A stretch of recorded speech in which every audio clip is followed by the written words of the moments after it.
Hello friends, dear विमल में एक बार फिर से आपका हार्दिक स्वागत है। फ्रेंड्स, लास्ट वीडियो में हमने पढ़ा था प्रेजेंट परफेक्ट कॉन्टिन्यूअस टेंस, जो कि हमने बहुत ही डिटेल में अच्छे से समझा था, पूरे एक्सरसाइज को किया हुआ था। तो इस वीडियो में हम पढ़ेंगे पास्ट परफेक्ट कॉन्टिन्यूअस टेंस। अगर आपने वो वीडियो देखी होगी, आपको टेंस करना वो आता होगा, translation present perfect continuous tense, तो आपको इसमें कोई भी प्रॉब्लम नहीं होगी, क्योंकि सेम टू सेम वैसे ही है, केवल हेल्पिंग वर्ब हमारा चेंज है बस, और कोई भी चेंज नहीं है। तो पहले हम इसकी पहचान जानेंगे कि पास्ट परफेक्ट कॉन्टिन्यूअस को हम पहचानेंगे कैसे कि पास्ट परफेक्ट टेंस है, पास्ट परफेक्ट कॉन्टिन्यूअस। उसके बाद हम इसका एग्जांपल करेंगे, रूल समझेंगे, उसके बाद एक्सरसाइज भी करेंगे। सो प्लीज लास्ट तक बने रहिएगा। देखिए, सबसे पहले पहचान में हम 3 पॉइंट लिखे हमने। नंबर 1 हमारा कि इस काल के वाक्यों से स्पष्ट होता है कि भूतकाल, भूतकाल मतलब हमारा पास्ट टाइम जो कि हमारा बीत चुका है। भूतकाल में कोई कार्य लगातार होता रहा था। मतलब कि इसका मतलब क्या हुआ कि पास्ट परफेक्ट कॉन्टिन्यूअस टेंस के जो हमारा सेंटेंस होगा, उससे हमें ये भाव उत्पन्न होगा, मतलब उससे हमें ये समझ आएगा कि पास्ट में मतलब भूतकाल में कोई काम लगातार हो रहा था, कोई काम लगातार हो रहा था। और दूसरा पॉइंट हमने लिखा है कि वाक्य की क्रिया के अंत में, वाक्य की क्रिया में, सॉरी यहाँ पर क्रिया के अंत में होना चाहिए, वाक्य की क्रिया के अंत में रहा था, रही थी, रहे थे इत्यादि शब्द आते हैं। आदि शब्दों का समूह, आदि शब्द समूहों का प्रयोग होता है। मतलब कि हमने आपको बताया कि प्रेजेंट परफेक्ट कॉन्टिन्यूअस टेंस में लास्ट में क्या आता है, रहा है, रही है और रहे हैं, ये आता है। सेम उसी का उल्टा पास्ट परफेक्ट कॉन्टिन्यूअस में रहा था, रही थी, रहे थे, ये सारे वर्ड्स आएंगे। और इसके साथ साथ बोला गया है प्रायः कार्य के लगातार होते रहने की अवधि दी जाती है, कि काम मतलब जितनी देर तक हुआ था, कितनी समय तक काम हो रहा था, वो हमें टाइम दिया रहेगा। तो इसकी पहचान क्या होगी, आप ऐसा भी लिख सकते हैं, जिन वाक्यों के अंत में या फिर जिन वाक्यों की क्रियाओं के अंत में रहा था, रही थी, रहे थे इत्यादि शब्द आते हैं और साथ में से के साथ समय दिया रहता है, मतलब अवधि दी जाती है, तो उसे ही पास्ट परफेक्ट कॉन्टिन्यूअस टेंस कहते हैं। आई होप आपको इंट्रोडक्शन तो समझ आया होगा। चलिए पहले हम रूल देखते हैं, उसके बाद एग्जाम्पल को समझेंगे। देखिए फ्रेंड्स, रूल हमारा वही जो प्रेजेंट परफेक्ट कॉन्टिन्यूअस के लिए था, सेम वही पूरा है, लेकिन थोड़ा सा चेंज है कि रूल में आपको हेल्पिंग वर्ब हमने आपको बताया सिंगुलर सब्जेक्ट होता है एक, और प्लूरल सब्जेक्ट, मतलब एक होता है सब्जेक्ट जो हमारा एक वचन होता है और दूसरा बहुवचन। तो यहाँ पर आपको हैड बीन दोनों के साथ लगाना, चाहे हमारा सब्जेक्ट सिंगुलर नंबर हो या फिर प्लूरल नंबर, दोनों के साथ तो आपको हेल्पिंग वर्ब हैड बीन लगाना है। ये हुआ। उसके बाद जो हमारा से आता है, से में जैसे आप देखिए हम 2 सेंटेंस बोलेंगे, आप ध्यान से डिफरेंस समझिएगा। वह 2 बजे से खेल रहा था, और दूसरा है वह 2 घंटे से खेल रहा था। तो देखिए 2 घंटा एक समय है, और से है तो हमें से के लिए कुछ तो लगाना पड़ेगा इंग्लिश। तो हम यहाँ पर अगर हमारा समय निश्चित रहेगा तो हम सिंस लिखेंगे। क्या लिखेंगे? सिंस। ये, और अगर हमारा समय अनिश्चित रहेगा, अनिश्चित मतलब वो कंफर्म नहीं होगा, तो वहां पर हम फॉर लिखेंगे। जैसे अब डिफरेंस हमने जो आपको ट्रांसलेशन बोला, वह 2 बजे से खेल रहा था और वह 2 घंटे से खेल रहा था। तो 2 बजे, 2 जब बजेगा तो एकदम करेक्ट टाइम पर बजेगा, टाइम तो आपको पता होगा। तो 2 जब भी बचेगा बजेगा 1 बजे के बाद हमेशा 2 बजेगा। तो 2 हमारा करेक्ट है टाइम, कि 2 अपने समय पर ही आएगा, मतलब वो हमारा निश्चित समय हुआ, पॉइंट ऑफ टाइम। तो हमारा इसमें उदाहरण के लिए अगर हम देखें, तो 2 बजे से अगर कोई हमारा टाइम दे दिया जाएगा, कोई भी टाइम रहेगा, समय 10 बजे, 12 बजे, 11 ना, कुछ भी रहेगा समय, तो हम वहां पर उस से के लिए सिंस लगाएंगे। वही हमने बोला कि 2 घंटे से खेल रहा था, तो 2 घंटा हमारा क्लियर नहीं कि सुबह 2 घंटे से शाम को कब 2 घंटा, तो हमारे कंफर्म नहीं है, मतलब वो अनिश्चित समय है, मतलब पीरियड ऑफ टाइम है। तो वहां पर आप से के लिए आपको फॉर लगाना है। तो उदाहरण हमने आपको बताया 2 घंटे से, 2 घंटे से। फिर ऐसे अगला देखिए, जैसे हम बोल दे कोई टाइम कि सुबह सुबह से खेल रहा था, वह सुबह से पढ़ रहा था, तो आप लिख सकते हैं ना कि सुबह तो अपने टाइम पर ही आएगी ना, सुबह तो लेट होगी नहीं इधर उधर। तो सुबह अगर कोई टाइम दे दिया जाए, सुबह, शाम, दोपहर, ये समय दे दिया जाए, तो वो हमेशा निश्चित में आता है। यही ध्यान रखिएगा, सुबह, शाम, दोपहर कुछ भी होगा, वो हमेशा निश्चित समय होता है, पॉइंट ऑफ टाइम। आपको वहां पर सिंस के लिए, मतलब से के लिए सिंस लगाना है। और ऐसे इसमें अगर बोल दिया जाए कि वह कुछ हफ्तों से, कुछ महीनों से, अगर ऐसा बोल जाए, तो यहाँ पर हम लिखेंगे कुछ हफ्ते से। मान लो सेंटेंस में आपको ऐसा आ जाए, वह कुछ हफ्ते से पढ़ाई कर रहा था, तो कुछ हफ्ता तो कंफर्म नहीं है कौन सा हफ्ता लिया जाएगा, कब का है, तो अनिश्चित समय है, वहां पर आपको फॉर मतलब से के लिए फॉर लगाना है। इसके अलावा कभी कभी सेंटेंस में ऐसा दे देते हैं कि जैसे मैं 2019 से पढ़ा रहा था, 2019 तो हमारा वो तो एक निश्चित समय पर आया, तो 2018 उसके बाद 19 आया, एक निश्चित समय हुआ। तो जैसे यहाँ पर आपको कोई भी सन दे दिया जाए, कोई भी दिनांक दे दी जाएगी, कोई डेट होगा, तो हमेशा एक निश्चित समय पर आता है, वहां पर आपको से के लिए हमेशा सिंस का यूज करना है।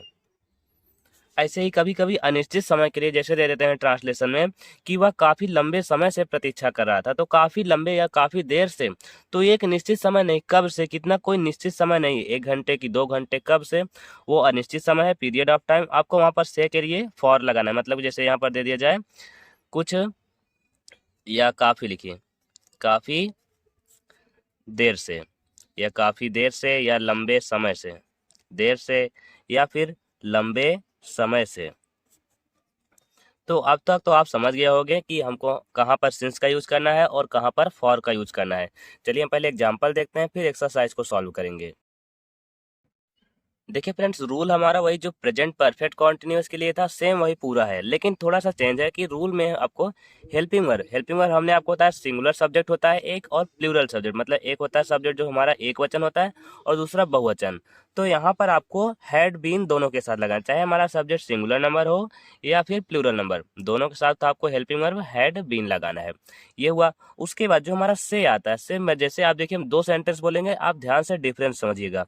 वह 2 बजे से खेल रहा था, और दूसरा है वह 2 घंटे से खेल रहा था। तो देखिए 2 घंटा एक समय है, और से है तो हमें से के लिए कुछ तो लगाना पड़ेगा इंग्लिश।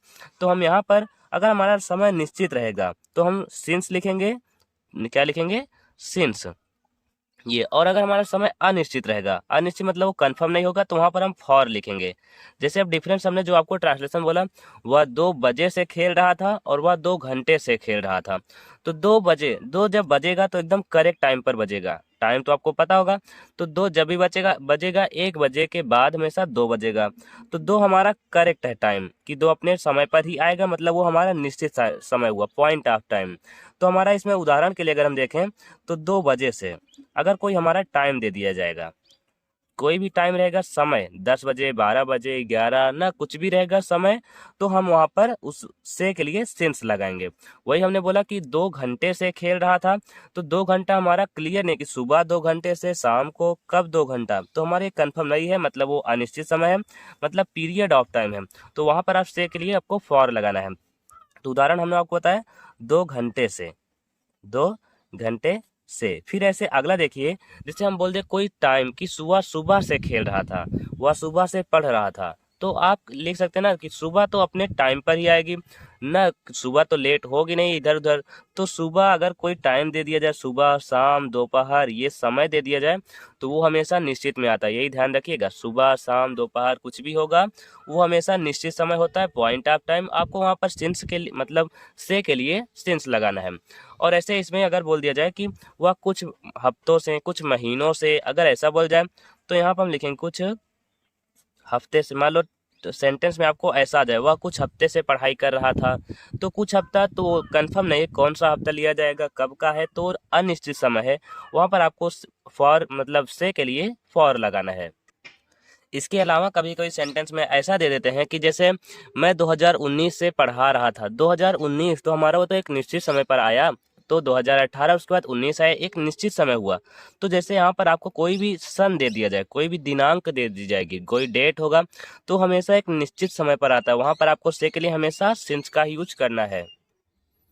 ऐसे ही कभी कभी अनिश्चित समय के लिए जैसे दे देते हैं ट्रांसलेशन में कि वह काफी लंबे समय से प्रतीक्षा कर रहा था, तो काफी लंबे या काफी देर से, तो ये एक निश्चित समय नहीं, कब से, कितना, कोई निश्चित समय नहीं, 1 घंटे की 2 घंटे, कब से, वो अनिश्चित समय है, पीरियड ऑफ टाइम। आपको वहां पर से के लिए फॉर लगाना है, मतलब जैसे यहाँ पर दे दिया जाए कुछ या काफी, लिखिए काफी देर से, या काफी देर से, या लंबे समय से, देर से या फिर लंबे समय से। तो अब तक तो आप समझ गए होंगे कि हमको कहाँ पर सिंस का यूज करना है और कहाँ पर फॉर का यूज करना है। चलिए हम पहले एग्जांपल देखते हैं, फिर एक्सरसाइज को सॉल्व करेंगे। देखिए फ्रेंड्स, एक्सरसाइज को करने से पहले ज़रूरी होता है कि हम उसके स्ट्रक्चर के बारे में जान लें, हमें किस हिसाब से करना होता है, ताकि हमें एक जरिया पता चल जाए ट्रांसलेशन करने का। तो हम अफर्मेटिव के लिए देखते हैं। अफर्मेटिव को जैसे हम कोई सेंटेंस लेते हैं, मैं 2 घंटे से खेल रहा था, तो 2 घंटे से खेल रहा था ये अफर्मेटिव है। तो इसका सेंटेंस आपको करना है, सबसे पहले सब्जेक्ट लिखना है, उसके बाद हेल्पिंग वर्ब में कोई चेंज नहीं, चाहे हमारा सब्जेक्ट सिंगुलर हो चाहे प्लूरल, आपको हैड बीन लगाना है, हैड उसके बाद बीन लिखना है। फिर हमने आपको बताया अगर कॉन्टिन्यूअस टेंस है तो वर्ब का फर्स्ट फॉर्म प्लस आईएनजी आपको ऐड करना है, चाहे जो भी टेंस हो, प्रेजेंट कॉन्टिन्यूअस, पास्ट कॉन्टिन्यूअस। अगर कॉन्टिन्यूअस है तो वर्ब का फर्स्ट फॉर्म प्लस आईएनजी लिखना है। उसके बाद यहाँ पर सिंस या फिर फॉर लगाना है। सिंस हमने आपको बताया सिंस निश्चित समय के लिए और फॉर अनिश्चित समय के लिए। उसके बाद कब से हमारा जो टाइम दिया रहेगा था हम टाइम लिख देंगे उधर। ऐसे आपको हर ट्रांसलेशन करना, चाहे निगेटिव हो इंट्रोगेटिव का। निगेटिव में ऐसे हेड के बाद आपको नॉट लगाना है, उसके बाद बीन लगाना है, हेड बीन साथ में नहीं लिखना है। जैसे निगेटिव का देखिए सब्जेक्ट लिखेंगे हम पहले, उसके बाद हेड, इसके बाद हम नॉट लिखेंगे, हेड नॉट, अब लिखेंगे हम क्या, बीन। फिर वर्ब का फर्स्ट फॉर्म प्लस आईएनजी, फिर से वही रूल हमारा सिंस फॉर प्लस टाइम। अब हम आगे नहीं लिख रहे हैं, ऐसे हम आपको बता दें, हमारा रूल यही होगा। फिर हम इंट्रोगेटिव में क्या लिखेंगे, हमारा जो हेड रहेगा यही पहले आ जाएगा, हेड, फिर से हमारा क्या आ जाएगा, प्लस हमारा सब्जेक्ट लिखा जाएगा, सब्जेक्ट, उसके बाद आपको बीन लिखना है। या देखिए चाहे बी हो, जैसे कॉन्टिन्यूस फ्यूचर कॉन्टिन्यूस में हमने बताया था, या फिर बीन हो तो हेड लिखें, सब्जेक्ट उसके बाद ही लिखा जाएगा, ये आपको फोकस करना है ज़्यादा। उसके बाद हमारा जो वर्ब का फर्स्ट फॉर्म रहेगा प्लस आईएनजी ऐड करना है, और फिर सिंस या फॉर प्लस टाइम, फिर ये भी वैसे रूल हमारा चला जाएगा। लास्ट में क्वेश्चन मार्क ऐड कर देना है। और यहाँ पर लिखा है डबल इंट्रोगेटिव। डबल इंट्रोगेटिव मतलब कि वह 2 घंटे से क्यों पढ़ रहा था, या फिर वह 2 घंटे से क्या पढ़ रहा था। तो ऐसा कोई क्वेश्चन पूछा जाए तो यहाँ पर आपको WH फैमिली वर्ड पहले लिखना है, WH वर्ड जो होगा आपको पहले लिखना है। उसके बाद हैड लिखना है, हैड, उसके बाद जो सब्जेक्ट रहेगा हमारा सब्जेक्ट लिखेंगे हम। उसके बाद क्या लिखेंगे, बीन, हैड बीन, मतलब हेड सब्जेक्ट बीन। उसके बाद आगे का हमारा रूल वही है, वर्ब का फर्स्ट फॉर्म प्लस आईएनजी, फिर आगे का रूल आपको पता ही है। तो आई होप आपको स्ट्रक्चर तो पता चल गया होगा। चलिए हम एग्जांपल देखते हैं, उसके बाद एक्सरसाइज करेंगे। हमने एक एग्जांपल लिया हुआ है, हमने इसे 5 तरह से कैसे अलग अलग बना सकते हैं, आप ध्यान से देखिएगा। देखिए हमारा सेंटेंस है रामू 2 घंटे से सो रहा था। सबसे पहले आप पहचानिए कौन सा टेंस है। हमने बताया रहा था, रही थी, रहे थे, ये रहेगा तो वो पास्ट कॉन्टिन्यूअस टेंस में आता है। लेकिन अगर से रहेगा और समय भी दिया जाएगा, यहाँ पर देखिए से है और समय भी है 2 घंटे से, तो आपको पता चल गया कौन सा टेंस है, पास्ट परफेक्ट कॉन्टिन्यूअस टेंस है। तो अब आप इसका ट्रांसलेशन कर सकते हैं।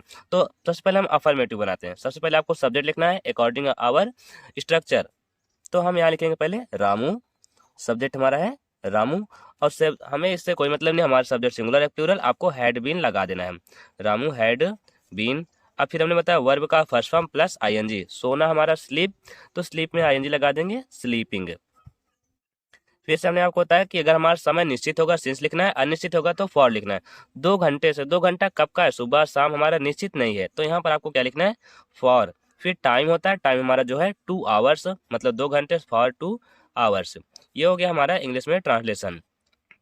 ऐसे निगेटिव में चेंज कर दीजिए, रामू 2 घंटे से नहीं सो रहा था, तो हो जाएगा रामू, फिर हैड लिखना है, उसके बाद आपको नॉट लिखना है, had not been.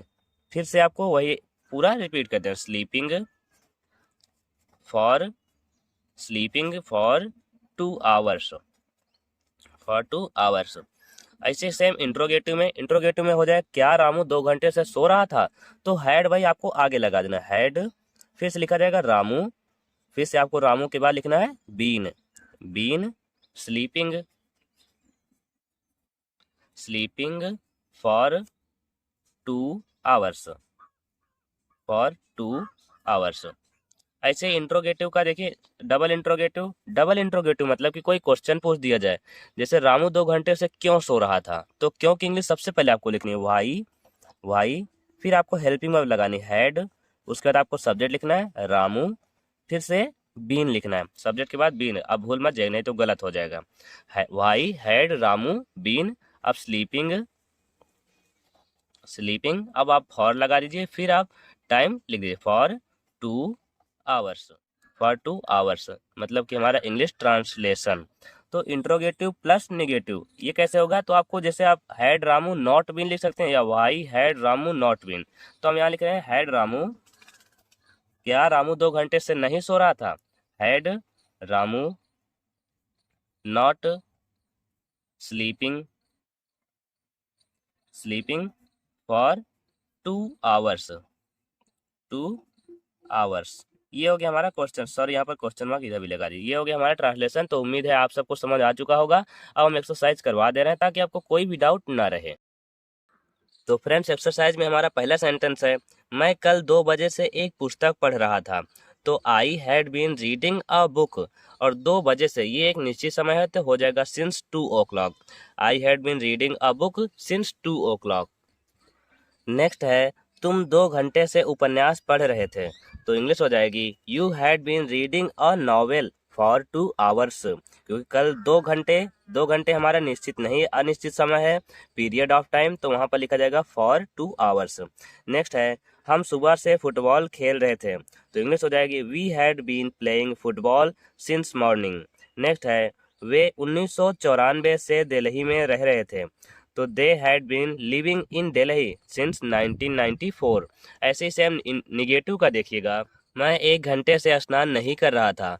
I had not been bathing for an our.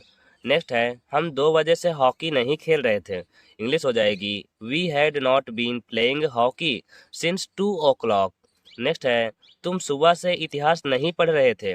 You had not been studying history since morning. ऐसे ही सेम इंट्रोगेटिव का देखिएगा, क्या तुम सुबह से क्रिकेट खेल रहे थे। Had you been playing cricket since morning. Next है, क्या यह किसान 2 घंटे से सो रहा था। Had this farmer been sleeping for 2 hours. ऐसे सेम डबल इंट्रोगेटिव का देखिएगा, तुम सुबह से फुटबॉल क्यों खेल रहे थे। Why had you been playing football since morning.